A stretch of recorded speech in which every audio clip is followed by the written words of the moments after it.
Vous rêvez d'une vie plus épanouie et harmonieuse? Et si la solution était dans les couleurs qui vous entourent? ABC Talk vous propose de découvrir les secrets du pouvoir des couleurs avec Marianne Sauzé, architecte d'intérieur et designer depuis plus de 30 ans. Dans cette masterclass exclusive, elle vous révèle sa méthode unique, la Color Décothérapie.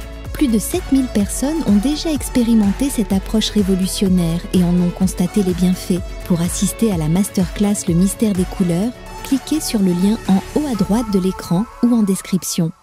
Quand on a des perceptions énergétiques, c'est difficile à vivre. Moi, j'ai passé des années à ne pas comprendre pourquoi est-ce que je me sentais avec de l'angoisse, de l'anxiété, de l'insomnie, de me rendre compte que j'avais des nuits où moi il se passait 1000 choses parce que je voyageais partout dans d'autres dimensions et que quand j'en discutais le matin, on me disait non mais il faut vraiment que tu ailles te faire soigner.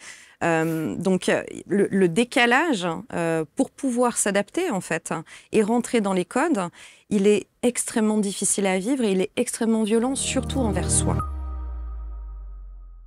Bonjour, bienvenue, merci d'être avec nous. Nouvelle rencontre avec une messagère de l'âme, toute de couleurs vêtues. Alors on ne peut pas faire plus de couleurs, mais on est raccord avec le studio et ça c'est bien. C'est Anastasia Morand qui est installée sur les canapés. Bonjour Anastasia. Bonjour. Merci d'avoir choisi toutes ces couleurs magnifiques qui s'intègrent très très bien avec l'ensemble du décor. C'est fait exprès? Non, sérieusement. Enfin, ça représente bien ce que je fais aujourd'hui. C'est vrai? Ouais. C'est quoi? C'est une vie pleine de couleurs? Pleine de couleurs, pleine d'énergie, pleine de rencontres, pleine de joie, surtout. Et avec des cœurs même sur le pull. Exactement, qui représente aussi les chakras, l'ouverture du cœur. Je pense que c'est ce qu'on a besoin en ce moment. Parce que votre vie est colorée?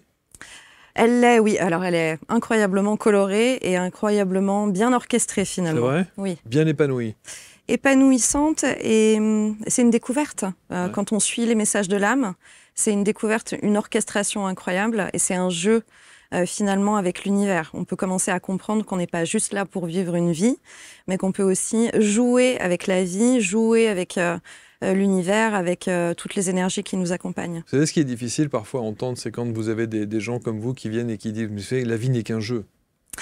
Alors, parfois, c'est difficile à entendre. Je suis passée par là avant, par le côté vie difficile dans le sens de... Voilà, la vie n'est pas un jeu, tout est difficile, il faut travailler avec une vraie structure, avec vraiment des grandes responsabilités en permanence. Codes. Exactement. Et puis, finalement, c'est aussi des programmations de l'enfance, de la société, de la scolarité, et ensuite nos propres programmations qui sont, pour réussir ma vie, il faut que je remplisse tel code et telle case. Et finalement, il y a un moment de bascule où j'ai toujours l'image du sablier qu'on retourne, et en fait, les choses prennent un autre sens. Mais il y a toujours un moment donné où l'univers fait en sorte de nous amener les bonnes réponses au bon moment et de nous montrer à quel point le parcours d'avant fait sens et donne des réponses pour le parcours d'après. Sauf que quand on est dans ce parcours d'avant, la tête dans le guidon, on a du mal à prendre suffisamment de hauteur ou de recul pour se rendre compte à quel point ce premier passage de vie est nécessaire pour en arriver là où vous en êtes aujourd'hui. Absolument. Alors, ça prend du temps. Moi, j'ai pris quand même un certain temps. J'ai pris 3 ans pour vraiment analyser et comprendre. Ce qui n'est pas beaucoup, hein? Non, ce qui n'est pas beaucoup, mais qui était intense. Il y a quand même une accélération en termes d'énergie aussi. Donc, tout va de plus en plus vite. Après, la vie dans l'orchestration a fait que j'ai pu prendre ces 3 ans de concentration, d'analyse de moi-même et d'analyse du parcours. Mais souvent, dans ces parcours, il y a un moment donné où il y a une orchestration de l'univers qui fait qu'il y a une prise de recul. Si on n'a pas pu la prendre soi, l'univers va s'en occuper d'une manière ou d'une autre. Ouais, et parfois violemment. Exactement, absolument. Ça a été le cas pour vous ou pas? Oui, ça a été le cas. C'est-à-dire que j'avais les prémices. J'avais déjà compris depuis un certain temps qu'il y avait un désalignement sur mon chemin. Et puis, j'étais pas en capacité en fait de prendre les bonnes décisions au bon moment pour moi-même. Donc, oui, l'univers a fait en sorte de me mettre dans les conditions. Si tu comprends pas, on va bien te faire comprendre. Exactement. Ouais. Vous êtes médium? Je suis médium. Alors, vous rajoutez passeuse, j'allais dire messagère de l'âme ou passeuse d'âme? C'est la même chose? Non, pour c'est vous, pas ou du tout la même ça chose. Non. Alors, moi, j'ai beaucoup de difficultés avec les étiquettes. Bah oui, mais pourtant, vous savez, quand on vous demande qu'est-ce que vous faites dans la vie, vous dites bien quelque chose. Justement. Médium, je suis obligée de le dire de cette manière-là parce que les gens, sinon, ne comprendraient pas. Après, de manière beaucoup plus simple, je considère qu'on a tous une capacité d'être une antenne et de pouvoir réceptionner des informations. Et disons que dans ce que je fais, je suis une antenne qui capte des fréquences. Et pour moi, ça se traduit en lecture énergétique et en perception et en images, en messages, en plein de choses. Mais finalement, le plus juste, ce serait de dire une grosse antenne, quoi. Bon, vous savez que je vais vous dire, sincèrement, parce qu'on est entre nous, Anastasia, mais si vous saviez à quel point ça m'énerve. Quand j'entends ça, si vous saviez à quel point ça m'agace. Parce que quand j'entends dire en permanence, les médiums qui s'installent ici, qui me disent, vous savez, on a tous ces capacités. C'est tellement frustrant pour celui qui n'a pas nécessairement ou qui ne se rend pas compte qu'il a. Justement, mais c'est exactement ce que je fais dans mon travail. Ouais. C'est exactement ce que je fais dans mon travail, dans ce que je partage, c'est de pouvoir accompagner les gens à se rendre compte à quel point ils reçoivent, ils perçoivent, ils captent des informations et les réponses sont là. C'est la base de toutes les consultations que j'ai, où finalement, la personne va venir me consulter en me disant « je ne sais pas, je pense que, peut-être que de ce côté ». Et moi, j'ai toujours la réponse qui est effectivement « mais absolument, oui, absolument ». La réponse était déjà là. Donc, c'est exactement ce que je fais. C'est accompagner à comprendre que nous avons tous cette possibilité et ces capacités et qu'il n'y a rien de plus simple que l'énergie. Ouais, c'est fou, ça. Et que dans l'énergie, plus c'est simple, plus c'est efficace.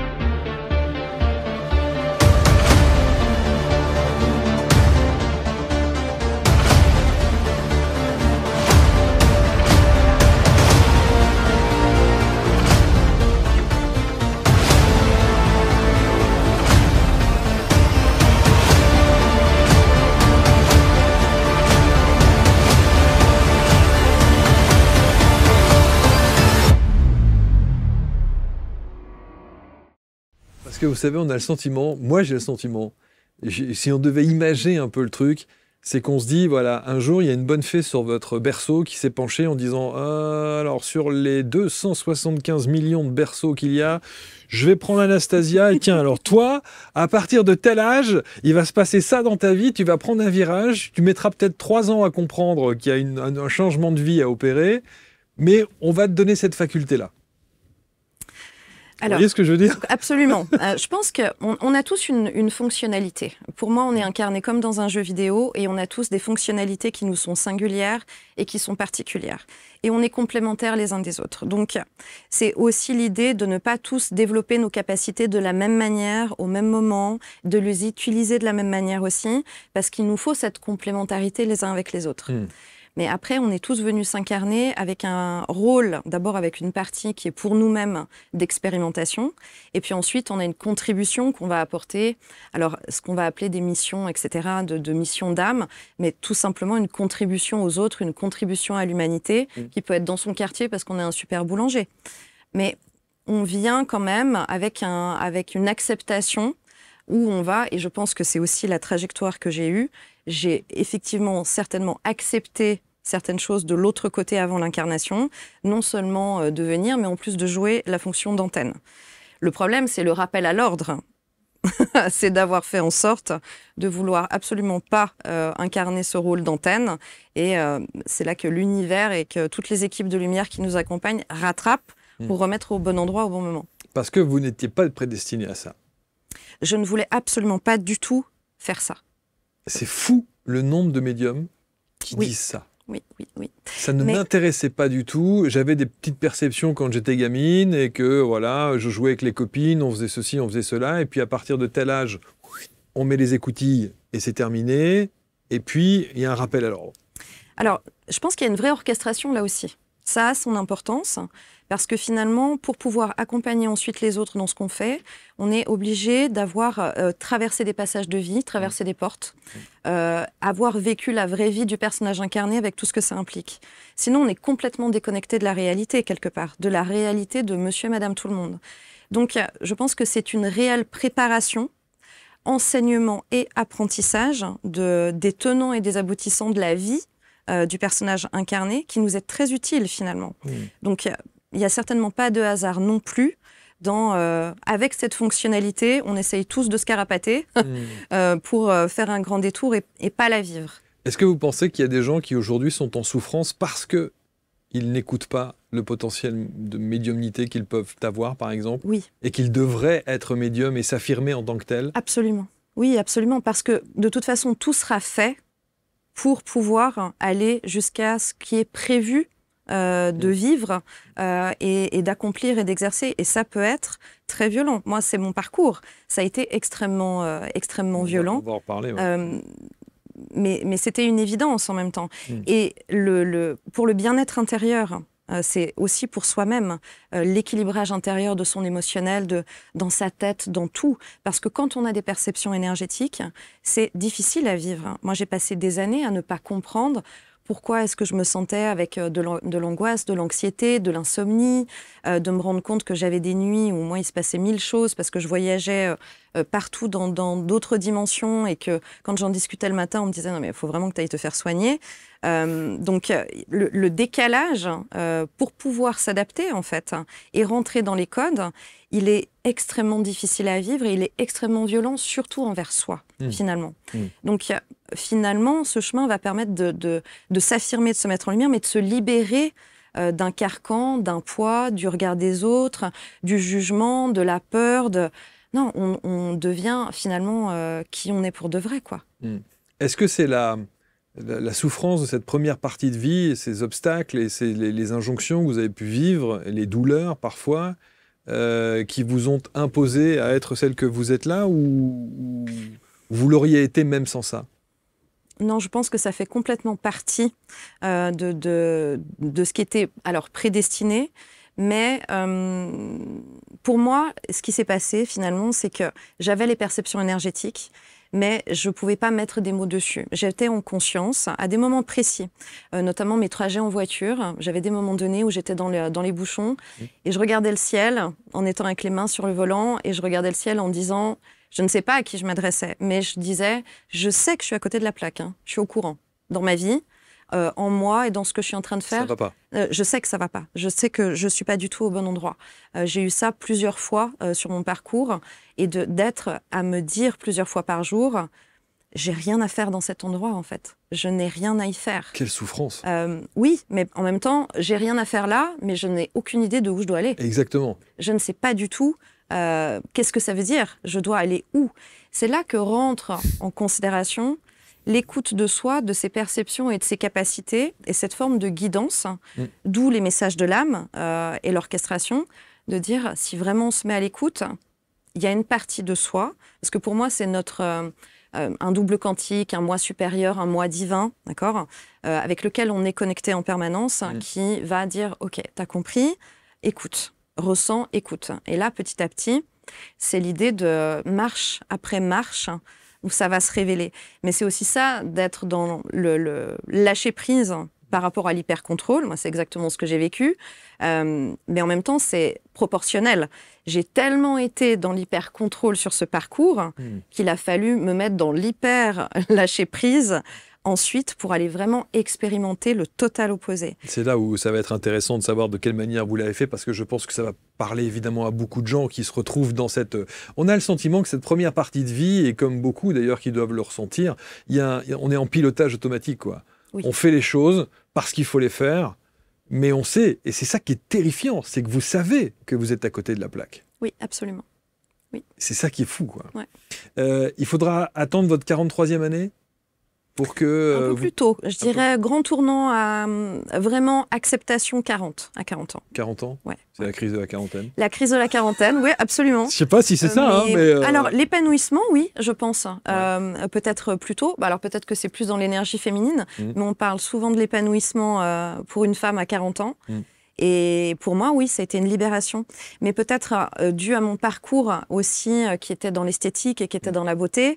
Donc, les dictats de l'apparence féminine, d'être absolument parfaite en permanence sur tous les plans. 40 ans, c'était... Il y a craquage. Un grand fuck céleste. Ouais, voilà, c'est ça. Ouais. Mais un craquage dans le lâcher-prise, dans j'accepte, c'est bon, c'est OK. Je ne me battrai plus, en fait. Le sentiment de s'être battu tout le temps. Ouais, mais alors ça, c'est pareil, il faut l'expliquer. C'est-à-dire que là aussi, il y a des tas de gens qui vont se retrouver là-dedans, dans ce que vous dites. C'est-à-dire que, OK, j'accepte de ne plus me battre. Mais qu'est-ce que ça veut dire? Quotidiennement, qu'est-ce que vous acceptez de ne plus faire? Il faut bien aller bosser, il faut bien... voilà, il y a un mode de vie, il y a des enfants, il y a tout à mettre en place. Donc quand on dit « je suis dans un vrai lâcher-prise Céleste, ok, j'ai compris, allez, je lâche. Qu'est-ce qu'on fait? On plaque tout, on divorce, qu'est-ce qu'on fait? L'orchestration, il y a vraiment quelque chose de l'ordre de l'orchestration de l'univers. Pour moi, les conditions de vie ont fait que j'ai pu me retrouver dans... Là, je suis en... C'est arrivé dans la période, en fait, où j'avais choisi déjà d'arrêter mon entreprise. D'accord. Voilà, première chose. On vous a poussé à arrêter l'entreprise. J'arrête mon entreprise. Ça faisait déjà 3 ans que c'était très, très dur pour moi, en termes de pression, limite burn-out, etc. Donc, il y a déjà une première phase, j'arrête mon entreprise. Ça, c'est le premier point. Ensuite, ça s'enchaîne, parce que de toute façon... il y a cette orchestration qui va aller, on rentre dans un tunnel, hein, de toute façon. Donc quand on commence à enlever un échelon des barreaux, les autres vont suivre. Voilà. Donc ensuite, c'est au niveau familial une expatriation. Donc ça veut dire s'expatrier complètement. Donc ça veut dire aussi vendre sa maison. Vous allez à Bali? On va à Bali. Il y a pire. Alors, oui et non. Justement. Donc, c'est changer de lieu de vie. Mais donc, là, j'ai plus de job, j'ai plus d'identité parce que j'étais tellement identifiée à mon entreprise qui était une entreprise familiale. D'accord? Donc, j'ai plus le cercle social qui va avec et l'identité. Donc, déjà, je ne suis plus directrice, Madame Morand, la directrice de cette école d'esthétique. Ensuite, il y a changer de lieu de vie. Donc, tout ce qui est, voilà, la sécurité, la maison, c'est fini. Donc, on enlève les amis aussi. On se retrouve à 12 000 km de chez soi. Là, il n'y a pas de cercle social. On est que nous en famille. Et là, on va avoir aussi un enchaînement d'événements que moi, j'ai extrêmement mal vécu, qui n'a pas été le cas de mes proches. Il y a un enchaînement de tremblements de terre. Qui ont été... Sens propre, hein. Oui, alors, réellement au sens propre. On a eu un 7.2 avec une alerte tsunami qui, moi, m'a vraiment... j'ai vraiment été absolument terrorisée. Terrorisée, ouais, bah oui, évidemment. Voilà, parce que ça rappelle, évidemment, tout ce qu'on a pu voir sur les plages. Exactement. On a fait des films, d'ailleurs. Voilà, exactement. Donc, moi, ça a fini de... Déjà, j'étais en craquage, où j'étais pas bien, où j'avais plus de points de repère. À ce moment-là, c'est symbolique, mais le fait de vivre des tremblements de terre aussi, quand on n'a déjà plus rien quelque part autour, et tout d'un coup, le sol se dérobe aussi. Et à ce moment-là, pour moi, la seule chose qui reste, c'est regarder le ciel. Ou votre socle familial. Ça se délite aussi, parce qu'on vit cette expatriation différemment, ce qui est souvent le cas. Donc, non, quand on vit ce genre d'événement, il y a soit ça soude, soit ça finit Ça explose. Voilà, ça finit d'exploser. Donc, on est en plein dans cette explosion aussi à ce moment-là. Et donc, en plus de ça, je fais une deuxième grossesse extra-utérine. Donc, je dois en plus faire un deuil de la maternité à ce moment-là. Donc, il ne reste absolument plus rien à ce moment-là. C'est là où vous parlez effectivement de cet univers où on vous fait bien comprendre que voilà, il va vous falloir cette succession d'épreuves dans la vie pour à un moment donné dire « Oh, stop ». Mais ce qui me correspond, pour être très honnête, ce qui me correspond aussi et qui me correspondait complètement, c'est-à-dire que je suis très en conscience avec mon caractère et ma personnalité et d'avoir voulu absolument échapper à cette destinée, que le retour que j'ai eu était proportionnel. Si il n'y avait pas eu cet enchaînement, on ne serait pas du tout là en train de discuter et je ne ferais absolument pas ce que je fais. À aucun moment. Ça n'a jamais été une histoire de volonté, de reconversion. C'est le cheminement qui fait sens. Mais sans ça, donc quelque part, je rigole toujours parce que je me dis l'équipe de lumière qui m'accompagne me connaît effectivement très bien. Il a fallu que ce soit proportionnel. Ouais. Donc j'ai contribué. Parce que probablement, j'ai toujours cette image de la montagne, on peut choisir de gravir la montagne étape par étape tranquillement, ou alors il y a la face nord. Et quelque part, je me suis imposée moi-même dans ce parcours la face nord. De toute façon, il fallait prendre ce chemin, sauf que il y a un timing à respecter. Probablement, j'ai pris du retard sur le timing, et à force de buter puis de pas vouloir, on va faire en sorte d'employer les grands moyens. À quel moment vous prenez conscience? Alors évidemment, la succession d'épreuves, je pense que vous êtes suffisamment intelligente et ça s'entend et ça se voit pour comprendre qu'il va falloir prendre une autre direction. Sauf que cette autre direction, vous la connaissiez déjà? Pas du tout. Cette médiumnité, vous ne la connaissiez pas nécessairement? Alors, je connaissais la médiumnité parce que j'ai toujours eu des perceptions, effectivement, depuis l'enfance.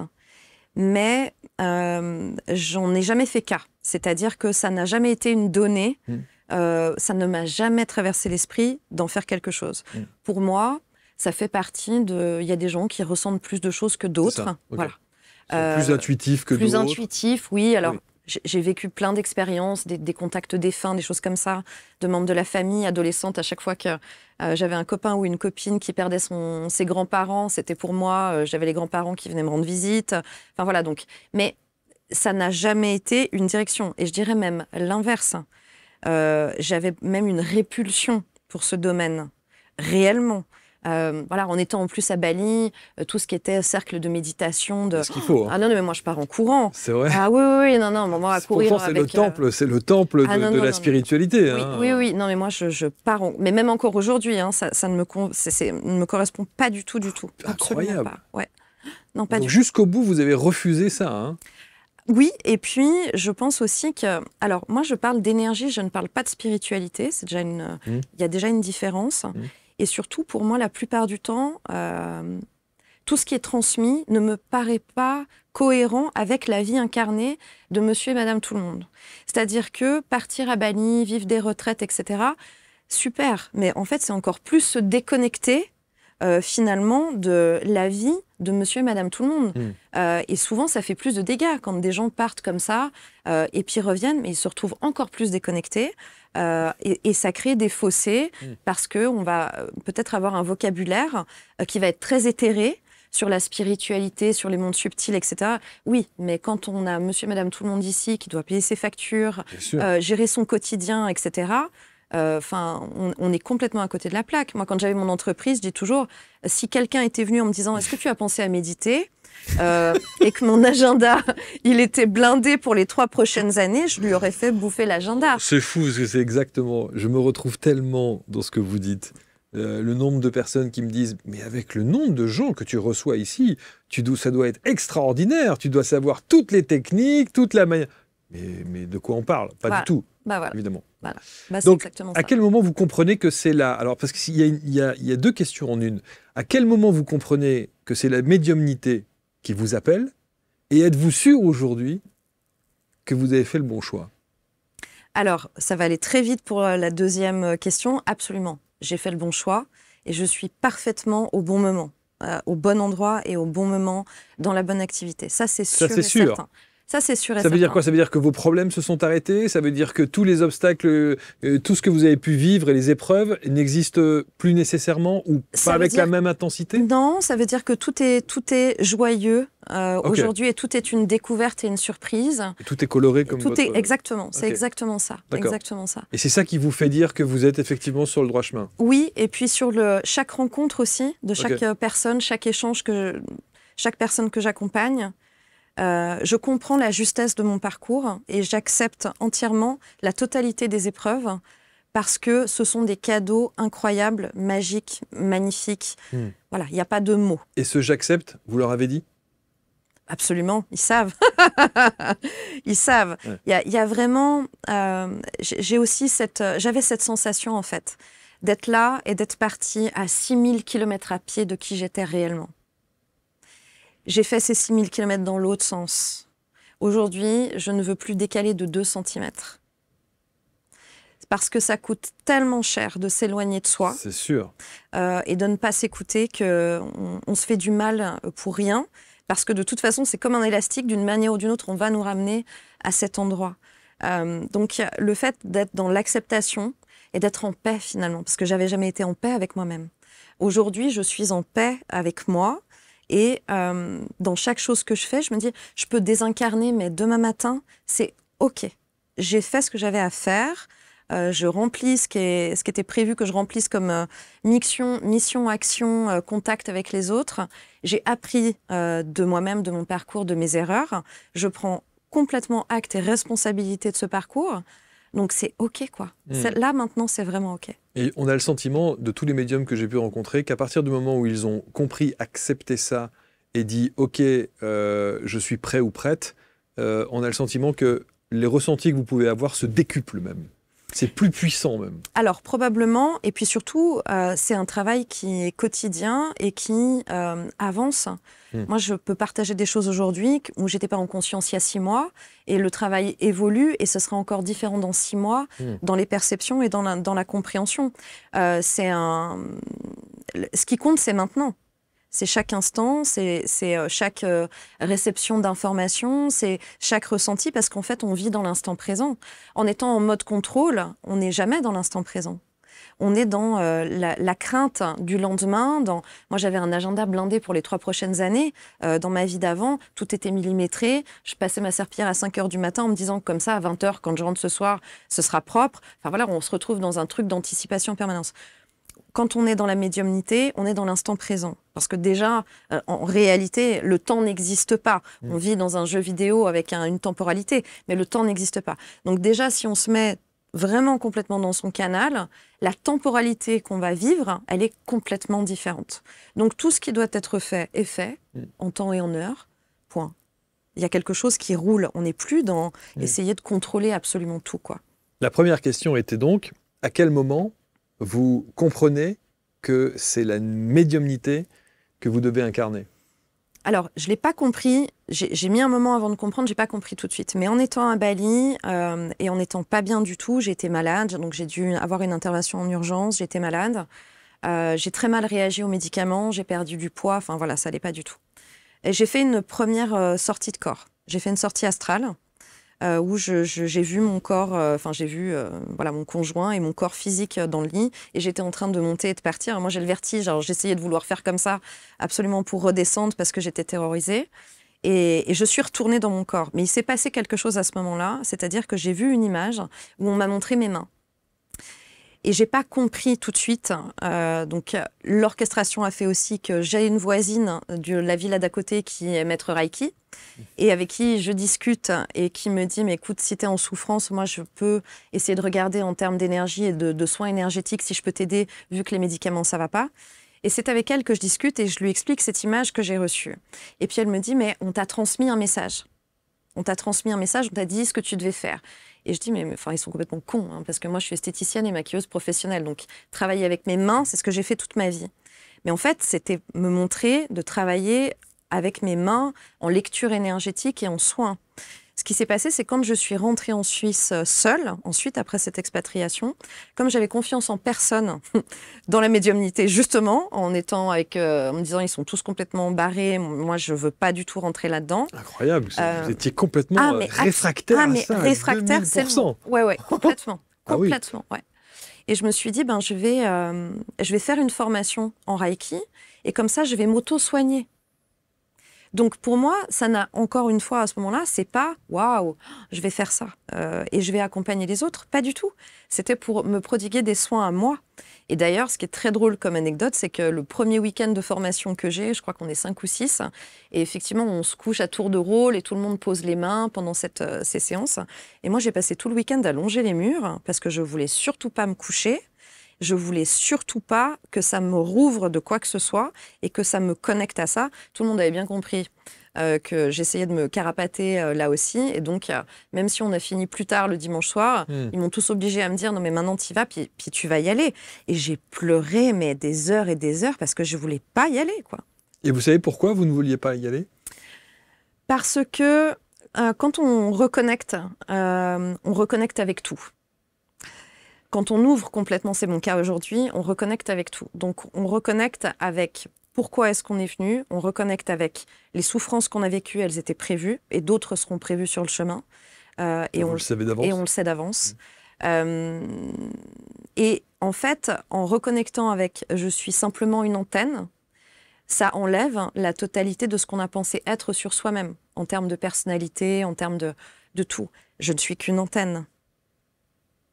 Quand on reconnecte avec ça, c'est un raz-de-marée intérieur. C'est très, très difficile parce que finalement, plus rien n'a d'importance ou tout ce qu'on a cru avoir de l'importance n'en a pas. Et quand j'ai vécu ce moment-là, je me suis dit, je comprends pourquoi il y a des gens qui... C'est important de ne pas reconnecter complètement avec certaines mémoires parce que tout le monde n'est pas en capacité de pouvoir l'absorber mentalement et émotionnellement. Et puis, est-ce que quand on reconnecte avec autant de choses, est-ce qu'on va continuer à se lever le matin? Est-ce qu'on va continuer à payer ses factures? Est-ce qu'on va continuer à aller manger, à cuisiner, à vivre une vie normale? Est-ce qu'on peut? Et ça, c'est pas forcément évident non plus, finalement. Alors, comment se passe la phase de non-doute? La phase de non-doute, c'est à force de faire des soins sur moi. En fait, j'ai de plus en plus d'informations et j'ai tout le temps des informations qui viennent et d'une logique implacable, et je me rends compte que ce que je vois dans le subtil se rétrocède dans la matière et que tout ce qui existe en haut existe en bas et que c'est juste un copier-coller, c'est le reflet de tout ce qu'il y a dans le ciel se reflète dans le lac, voilà. Et c'est comme ça en permanence. Donc là, je ne peux faire que m'incliner là devant et en disant ok. Donc vous vous levez un matin et vous dites ok. Alors, non, j'aurais aimé que ça se passe avec le déclic, ça, comme ouais, ça, avec le switch. Souvent, les gens disent, il y en a beaucoup dans ce domaine qui vont dire qu'il y a une espèce de truc d'avoir été touché par la grâce. Exact. Non, pas du tout. Non. Moi, ça a été un travail de... On sent que c'est laborieux quand même. Hein. Oui, c'est très laborieux. Mais c'est aussi ce que je regrette dans ce domaine d'activité, c'est que souvent, sur ces parcours de vie, il n'y a que la partie lumineuse qui est mise en avant. C'est pas simple, non. D'ailleurs, vous dites, moi, je me reconnais pas du tout dans Absolument. la plupart des praticiennes. Ouais, je me reconnais pas du tout. Pas du tout. Dans le domaine. Non, pas du tout. Parce que, oui, c'est extrêmement laborieux, c'est intense. Pour moi, c'est passé par des mois d'insomnie et de connexion. C'est passé par des heures et des heures juste assis sur un banc devant un lac à analyser ma vie. Analyser les points, en fait, sur la carte. Il s'est passé ça, j'ai agi comme ça. Pourquoi ?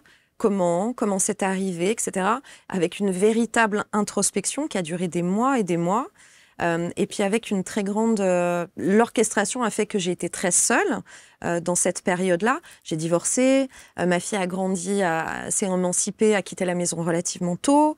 On est post-Covid, donc le monde s'est un petit peu arrêté, de toute façon. Donc je suis avec moi. Je ne suis que avec moi. Et pendant ce temps-là, il faut vivre. Et pendant ce temps-là, il faut vivre. Alors, l'orchestration a fait que j'ai un divorce qui m'a permis de pouvoir subvenir à mes besoins dans cette période d'adaptation qui devait être une reconversion professionnelle en tous les cas. Sauf que je ne savais pas en quoi et comment est-ce que ça allait se passer. Donc, vous acceptez ? J'accepte. Et vous vous souvenez de l'instant où vous vous êtes dit « j'accepte » ? Vous vous souvenez de cette période, parce qu'il n'y a pas évidemment d'instant T, comme vous nous l'avez expliqué, mais de ce moment où vous allez switcher quand même en disant « Ok, d'accord, si c'est comme ça, si je dois aller là, j'y vais. » quoi.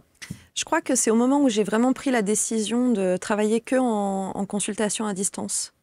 Parce que dans un premier temps, quand je m'installe pour faire des soins énergétiques, et d'abord en Reiki, aujourd'hui je ne travaille plus du tout avec le Reiki, mais dans un premier temps, je m'installe avec la notion de je vais avoir un cabinet, j'ai eu une école d'esthétique, je sais faire, je vais prendre un cabinet, je vais faire comme si. Et en fait, très vite, quand je me rends compte que moi, ça ne m'intéresse pas de soigner des gens parce qu'ils viennent, parce qu'ils ont mal au dos ou mal aux pieds, il y a un truc qui... Voilà, je vais vite m'ennuyer très vite. Mais dans vos soins, vous aviez, en plus, j'imagine, des perceptions. Déjà, justement. Donc, c'était pas du tout adapté. Le cadre dans lequel j'étais en train de m'installer était très rassurant pour le mental, était très rassurant pour l'entourage. Mais je me rendais compte que là, j'étais de nouveau en train d'aller dans le mur, en fait. Mais c'est aussi un test de grandeur nature. Absolument. Complètement. Complètement. Donc, vous vous êtes testé avec ces gens que vous receviez pour du Reiki? Oui. Je me suis testée un petit peu. Mais ça n'a pas duré très longtemps parce que très vite, je me suis rendu compte que j'allais m'ennuyer puis que ça ne m'intéressait pas, finalement. Que j'avais besoin de... À ce moment-là, je pars en exploration, en fait, sur le monde subtil. Donc, j'ai besoin de pouvoir aller explorer. Et explorer, il va falloir que je puisse être à la rencontre de gens qui vont être dans cette dynamique et cette recherche d'expansion et d'exploration. Donc, je pense que c'est vraiment au moment où je dis, OK, j'arrête ce modèle-là et je vais travailler que en consultation à distance. Parce que là aussi, c'est un cap à passer qui va être celui de faire comprendre aux gens que la distance n'existe pas. Oui, bien sûr. Et que je peux avoir quelqu'un qui est en Australie, ça ne va rien changer du tout que si c'est dans la pièce d'à côté, quoi. Et il y a un côté absolument extraordinaire de pouvoir, quelque part, enseigner et transmettre aux gens le ressenti qu'ils vont pouvoir avoir alors qu'il y a des milliers de kilomètres qui nous séparent, mais ça ne change strictement rien. Et là, ça devient intéressant, là, ça devient utile, ça devient concret, ça devient palpable, et je me retrouve à avoir des perceptions et une vision du monde subtil qui sert à quelque chose. Et de pouvoir le transmettre aussi avec les réseaux sociaux, que ça puisse parler, que ça puisse mettre des mots sur plein de gens qui vivent des choses, mais qui ne trouvent personne pour pouvoir dire oh, « moi, il m'est arrivé ça, j'ai fait une sortie de corps comme ça etc. » et qui ne savent pas où poser ça. Est-ce que je suis normale? Est-ce que je dois aller faire un scanner du cerveau etc. Là, c'est devenu une vraie réalité utile. Ça sert à quelque chose. Voilà, ça devient Et utile. vous avez besoin de vous sentir utile?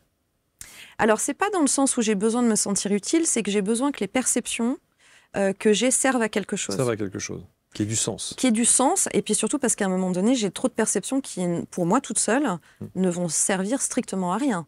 À un moment donné. Elles sont là, je reçois des choses qui vont être pour accompagner les autres et qui sont des clés vibratoires, des explications qui sont à transmettre, qui enseignent en fait quelque chose pour chacun sur son propre parcours. Si c'est pour moi seule, je ne vois pas l'utilité. Ouais, la difficulté, c'est de recevoir une information et de ne pas savoir à qui la donner.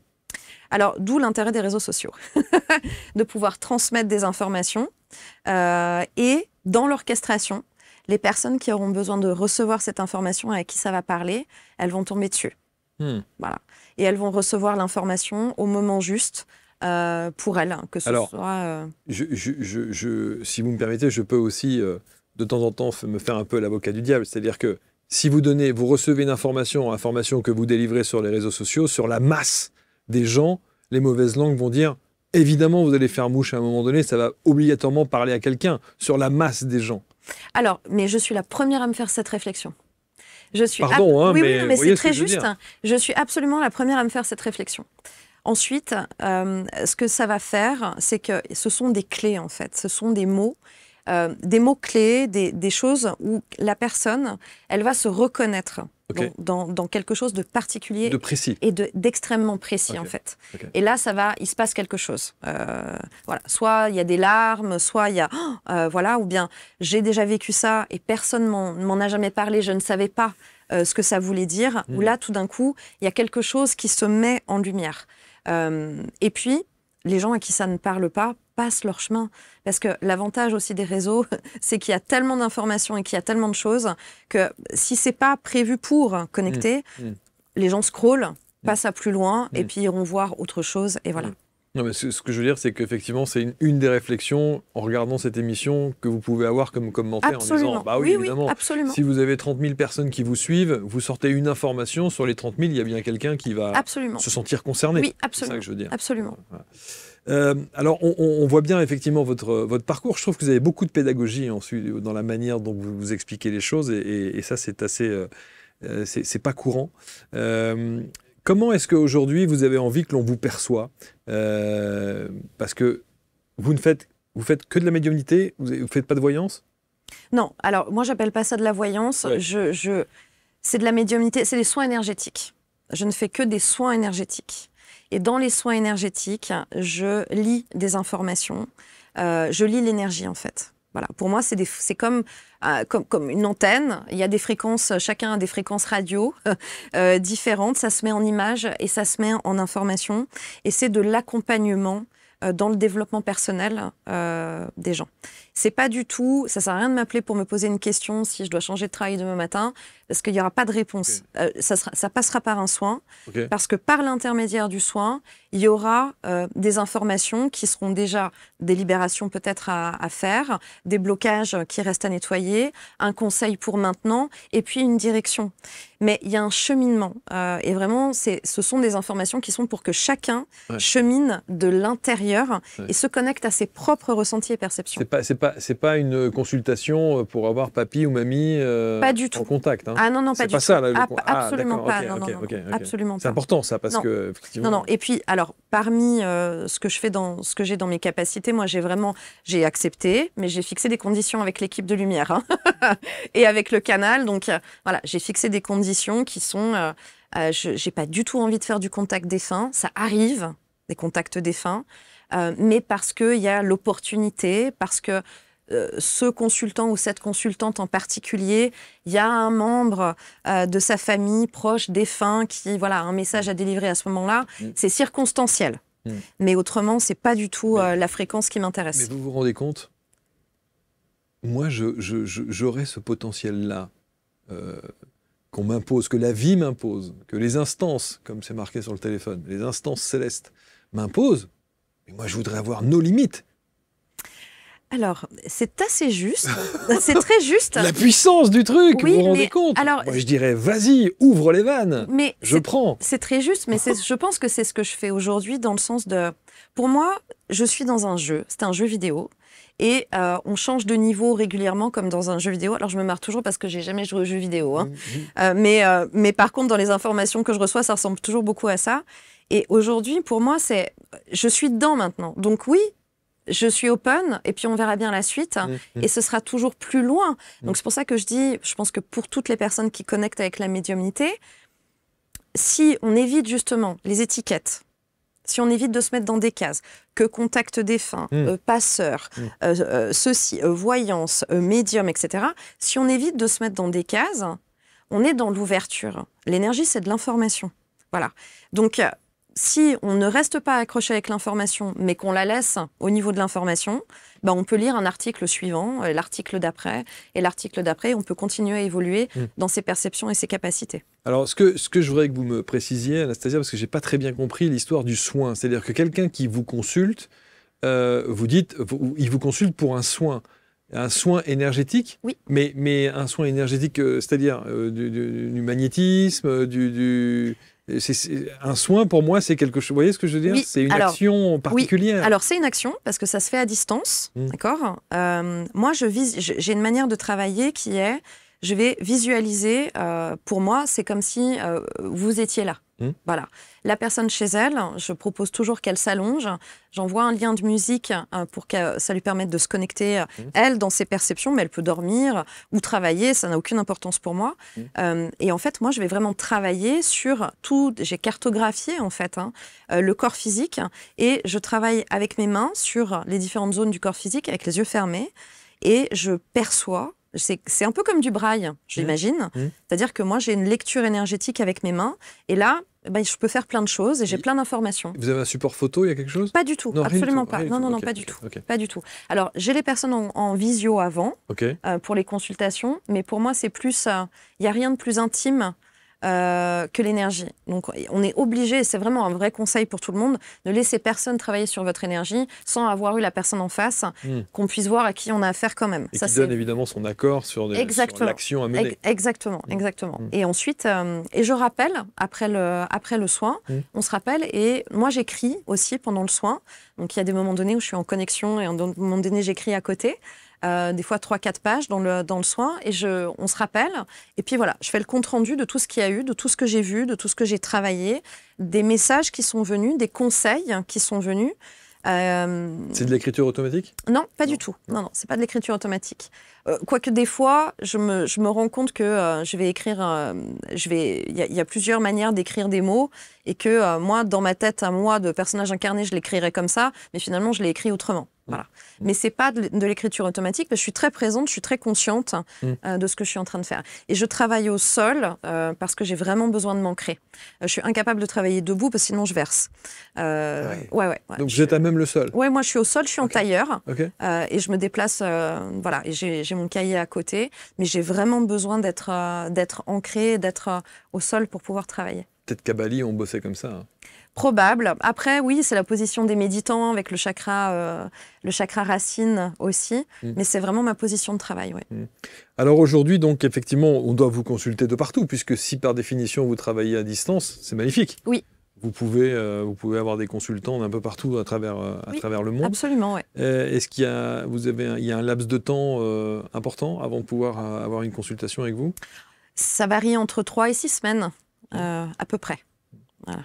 Mais c'était une vraie réflexion aussi parce que je me suis rendu compte que dans ma manière de travailler, qu'effectivement, d'un point de vue très logique du personnage incarné, si je restais dans mon quartier avec un cabinet standard, la manière dont je travaille n'allait pas correspondre à tout le monde. Hein.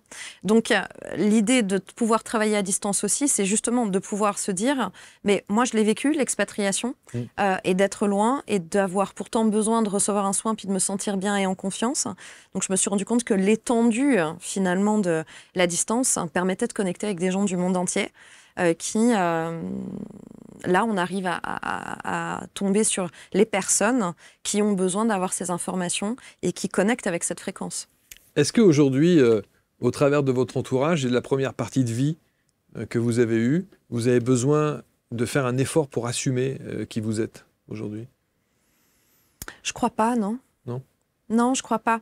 Je pense que peut-être que mon entourage de cette première partie de vie percevait plus que moi, finalement. Ah oui, qui vous étiez? Qui j'étais réellement. Ah ouais. Je pense que c'est moi qui me mentais probablement à moi-même et qui essayais de masquer beaucoup de choses. Donc ça étonne personne pour le coup aujourd'hui? Non, ça n'a pas étonné. C'est ça qui est paradoxal. C'est que ça n'a pas étonné. Finalement, ça n'étonne pas tant que ça. Ça ne veut pas dire que l'acceptation pour les plus proches a été facile. Parce que forcément, se mettre en lumière un jour et dire médium, c'est sûr qu'il y a un changement de vie qui est radical. Qui est radical, oui. Ouais. Quand on passe de chef d'entreprise, même si c'est une entreprise, évidemment, mais voilà, ça n'a plus rien à voir avec le statut que vous aviez avant. Non, clairement. Mais par contre, en tant que personne, je pense que ce que je masquais à l'extérieur et dans mon entreprise, j'étais vraiment dans un rôle. J'étais dans le rôle de la directrice parfaite.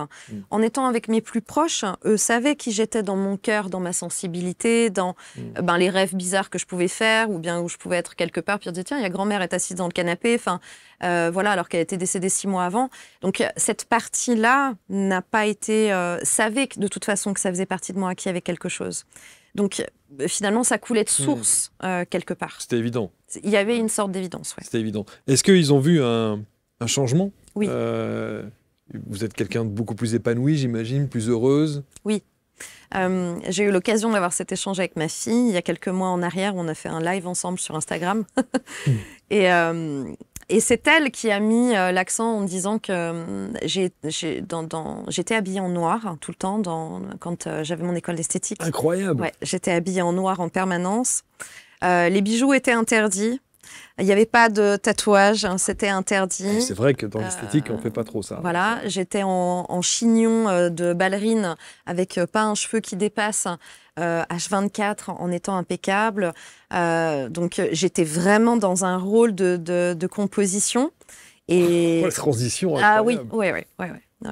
Alors moi, je ne me suis pas rendu compte finalement de cette transition, mais c'est elle, il y a quelques mois en arrière, c'est ma fille, qui m'a dit, oui, visuellement déjà, c'est juste dingue. Mais moi, je ne me suis pas rendu compte de ça. Est-ce que vous faites partie de ces gens, quand on arrive à trouver comme ça sa raison d'être et son chemin de vie, et d'être en adéquation avec tout cela, ces gens qui se disent souvent, si j'avais su ça avant, si je l'avais fait avant? Non. Vous n'étiez pas prête pour ça? J'étais pas prête. Les planètes n'étaient pas alignées pour. Et puis, je suis très heureuse. Je renie pas du tout cette première partie de vie. Moi, j'en suis très heureuse et j'en suis fière. Bien sûr, j'ai terminé cette expérience dans la souffrance, mais j'ai adoré enseigner à des élèves incroyables. J'ai aimé ça. Ça a été des challenges, ça a été extraordinaire. Et surtout, je comprends encore au quotidien aujourd'hui à quel point ça m'a préparée pour ce que je fais maintenant. Souvent, quand il y a des transitions comme ça, et je l'ai vécu pendant 3 ans, j'étais très fâchée avec l'univers en me disant 20 ans d'école d'esthétique, le nombre d'heures, la quantité d'énergie, d'argent aussi, parce que c'était mon entreprise, c'était une entreprise familiale que j'avais récupérée. Pendant 3 ans, j'étais très fâchée en disant 20 ans, mais pour rien en fait. Où j'ai travaillé 7 jours sur 7, voilà, pour que dalle. Et finalement, non. Tout ça m'a préparé, l'enseignement m'a préparé à être là, à pouvoir communiquer, à pouvoir, je pense, transformer des fois des choses qui paraissent très compliquées dans l'énergie, mais de pouvoir la rétrocéder avec des mots qui sont simples et avec des choses qui sont efficaces. En fait, j'ai fait de l'enseignement pendant 20 ans. Et déjà, quand j'étais dans l'esthétique, pour moi, je transmettais à mes élèves qu'on travaillait sur révéler la beauté intérieure. Donc, il y avait déjà quelque chose qui était sous-jacent à ça. Et vous disiez dans la transmission. Absolument, oui. Donc déjà, c'est la même chose. Oui, pour le absolument. coup. Est-ce que vous avez demandé pardon à l'univers d'avoir pensé ce que vous avez pensé? Non, jamais. Non, j'ai pas demandé pardon parce que ça fait complètement partie du chemin et que dans les équipes qui nous accompagnent et la volonté de « ok, je suis venue m'incarner », eux, les équipes qui nous accompagnent ne savent pas à quel point c'est dur d'être là et dans le jeu. Ils n'en ont aucune idée. Dès qu'on sort de son corps, on n'a pas besoin d'aller très loin. Toutes les émotions basses n'existent plus. On ne sait plus quel est son prénom. Il y a la colère, la tristesse, le chagrin, etc. Ça n'existe pas. Ça m'est arrivé très souvent et des fois, je leur dis « laissez-moi là parce que là, je peux vivre. Là, c'est ultra cool. On est bien. On n'est qu'en vibration haute. » Donc non, il n'y a pas à s'excuser parce que c'est difficile d'être là dans cette vie incarnée. On vit des choses qui sont difficiles et c'est pas parce qu'il y a ces connexions que ça veut dire qu'on oublie de regarder à côté et de comprendre que non, c'est pas simple et que moi j'ai aussi beaucoup de recul par rapport à des gens qui vont s'inscrire dans la dualité entre les éveillés, les non éveillés, les connectés, les pas connectés. Oui, mais enfin bon, encore une fois, quand on a des factures à payer, qu'on doit payer son chauffage en hiver pour ses enfants, etc., j'espère bien qu'ils ne sont pas en train de se demander s'ils sont éveillés ou pas éveillés, en fait. Il y a des priorités. Donc, il n'y a qu'à un moment donné, quand toutes les conditions sont réunies, où on peut dire, peut-être que j'ai le temps de me demander pourquoi je suis sur cette planète et ce que j'y fais. Mais il y a un temps pour ça. Donc, je ne pense pas qu'il y ait d'excuses, en fait, à donner. Vous avez parlé de vos enfants, les capacités médiumniques. Alors oui, elle est en plein éveil. C'est vrai. Mais contrairement, encore une fois, à ce qu'on... Oui, absolument. Contrairement à ce qu'on pourrait, à ce que certains médiums pourraient dire dans oui, ma grand-mère, donc c'est normal, moi, c'est parce que je suis comme ça, ma fille. Pour moi, c'est pas du tout de cet ordre-là. En termes d'énergie, on vient pas du même endroit, elle et moi déjà, en termes d'âme. Et elle développe ses propres capacités. Je pense qu'on est plus dans quelque chose de... Nous sommes des alliés. Et elle fait son chemin de développement. Parce que souvent, je la vois de l'autre côté. Et elle aussi, elle rêve souvent. On est de l'autre côté, dans le subtil. Et on vit des choses la nuit. On s'échange des informations. Je la forme sur quelque chose. Elle rétrocède une information sur autre chose. Donc, d'un point de vue terrestre, on a ce lien mère-fille. Mais d'un point de vue subtil, je pense qu'on est plus collègues qu'autre chose. Ouais. Vous avez eu la réponse? Oui. Ouais. Je me suis posé la question, Anastasia, c'est votre vrai prénom? Oui. Là aussi, je trouve qu'il y a il y a une connotation quand même. Hein. Ça veut dire résurrection. Ouais, oui, voilà. oui. Quand même. Mais on vient s'incarner tous, encore une fois, avec des codes et de l'encodage qu'on a prévu. Donc, il y a des signes. Je suis née un vendredi 13 novembre. Donc, il y a des signes qui sont déjà là et qui sont sur le parcours. Et c'est pour ça que je parle encore une fois d'énergie, mais tout est dedans. Les réponses sont dans la spiritualité, dans toutes les religions, dans la numérologie, partout. C'est de l'encodage énergétique où toutes les réponses sont là. On est multidimensionnel. Donc, encore une fois, si on évite de se mettre des étiquettes et de s'accrocher à la moindre information, ok, ce sont des informations, ça donne des indications, mais ça reste des panneaux indicateurs, c'est pas la destination. Vous n'êtes pas superstitieuse alors? Pas du tout, non. Non. Pas dans le sens négatif du terme. Et puis, dans chaque information, dans l'énergie, c'est toujours une seule pièce de monnaie.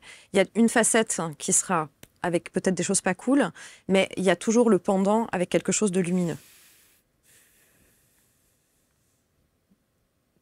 Moi, je trouve que vous avez effectivement une manière très claire et très pragmatique d'aborder votre médiumnité et la manière avec laquelle vous désacralisez un peu le truc, quoi. C'est-à-dire que, je dis souvent, il y a une expression que je dis, c'est qu'on n'est pas là à manger des graines en lévitation sur un nuage H24. Absolument. Hein. C'est ça. Non, mais vous voyez ce que je veux dire. Oui, oui. C'est souvent ce qu'on se fait des médiums, des voyants, tous ceux qui ont développé de manière un petit peu plus intuitive ces capacités-là, qu'on admire aussi. Moi, j'ai beaucoup d'admiration pour ceux qui ont... Et puis, j'ai d'autant plus de l'admiration pour ceux qui avaient quand même ce confort de vie. Et qui décident de changer de vie. Parce que là, pour le coup, c'est un changement de vie radical. Hein, sur le lieu, sur la famille, sur la santé, sur le job, sur l'entrepreneuriat. C'est direct. Il faut oser ça. Mais quand on n'a pas le choix, c'est toujours ça. On vous a bien fait comprendre que c'était ça et pas autre chose, quoi. Ouais. Ah, mais ça, c'est une évidence. Mais encore une fois, tout est orchestré, tout est prévu d'avance. Donc, je me rends compte vraiment au quotidien, chaque personne que je vais avoir en consultation, je sais qu'il y avait un contrat. Je sais que c'était prévu et qu'il y a une justesse pour être là à ce moment-là et transmettre ces informations à ce moment-là. Et ça, c'était écrit d'avance aussi. Donc finalement, il fallait que je sois prête. Et il y a eu cette accélération en quelques années de manière à me préparer, mais pour pouvoir respecter les échéances du contrat. On met votre site internet en bas de cette page, tous les liens qui vous permettront de rentrer en contact avec Anastasia. Le site, c'est nasta-vibration.com. Le vibration, ça c'est pour le soin, le côté soin. Oui, exactement. Hein, j'imagine. Voilà, messagère de l'âme, médium et praticienne en soins et lecture énergétique. Donc aujourd'hui, dans la vie, qu'est-ce que vous faites dans la vie? Vous êtes à un dîner chez des gens qui ne vous connaissent pas, vous dites, je suis médium. Oui, je travaille avec les énergies. C'est plutôt le terme que j'emploie. Vous avez du mal encore avec ce... c'est pas de l'acquis encore. Hein, non, mais parce que souvent, c'est lié avec des égrégores aussi, ça. Ouais. Et pour moi, c'est pas le plus... Je suis une antenne. Maintenant, si je suis dans un dîner et que je regarde les gens en disant je suis une grande antenne... ça va pas le faire non plus. Non, je pense qu'ils vont me trouver plus bizarre que si je dis médium. Non, donc, mais le fait de travailler dans les énergies... Oui, voilà, ça reste... On a encore du mal avec ça. Hein. Alors, je crois pas, mais disons que moi, je suis pas dans l'idée de, encore une fois, des étiquettes et de, c'est pas quelque chose que je revendique. Je crois pas que quelqu'un qui est boulanger, est-ce qu'il a besoin dans un dîner? Mais quand vous remplissez un document administratif, il y a bien une ligne où on vous demande votre profession. Hein. Oui, moi, ça m'intéresse. Enfin, moi non plus, je m'en fous. Mais ce que je veux dire, il faut bien expliquer. Oui. Bon, soins énergétiques, ça passe. Oui, soins énergétiques, ça passe. Alors, du coup, vous êtes où alors? Vous êtes installé, vous êtes basé où? Moi, je suis à Divonne. Je suis basée à la frontière entre la France et la Suisse. La France et la Suisse. Ouais. Ah, très bien. À Divonne. Et vous gardez quand même un bon souvenir de Bali? Oui, absolument. Oui, j'y suis retournée. Et puis, il y a un lien très fort. Ma fille y est allée plusieurs fois aussi et va s'expatrier là-bas. Donc, on a un vrai lien. Mais c'était une étape pour moi. Tous ceux qui y sont allés me disent que c'est quand même magique. Oui, il se passe des choses. Il se passe des choses oui, absolument. Dans cette destination, clairement. Merci Anastasia. Merci infiniment. Merci pour votre spontanéité, pour votre façon d'exprimer les choses, de délivrer votre message.